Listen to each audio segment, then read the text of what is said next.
पुरअमन तरीके से इत्तेजाज ना किया आपने, ये जुल्म जो हो रहा है इस मुल्क से, हमेशा के लिए आप गुलामी करेंगे और गुलामी इन चोरों की करेंगे। कोई आपका मुस्तकबिल नहीं है। अब तक 8-9 लाख पाकिस्तान के प्रोफेशनल्स मुल्क छोड़ के चले गए। जो छोड़ के जाते हैं, कई उनमें से बिजनेसेस थी, बेरोजगार करके चले गए लोगों को।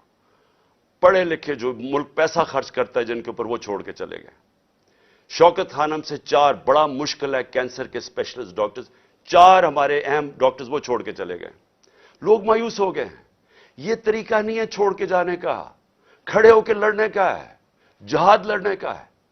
और आप सबको, मैं जेल में जाता हूं या मुझे ये कुछ कर देते हैं, आप सबने खड़े होना है, कभी हार नहीं माननी, आखिरी गेंद तक मुकाबला करना है आपने।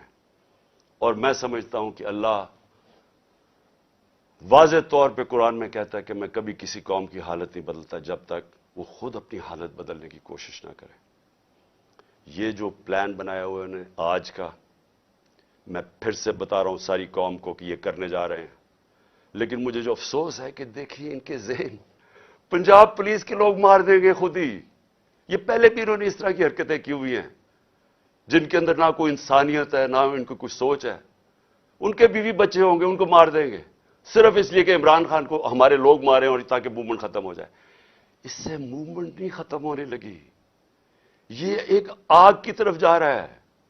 ये वो चाहेगा जो इस मुल्क का दुश्मन है कि मुल्क में तबाही मच जाए, सिविल वॉर हो जाए, तबाही हो जाए। ये किस तरफ जाएगा मुल्क?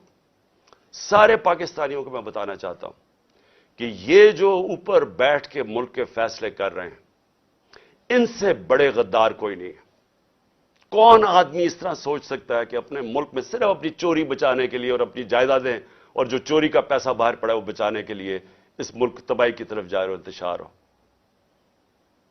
इंशाअल्लाह आप सबसे हफ्ते की रात को तरावियां के बाद मीनार पाकिस्तान में मुलाकात होगी।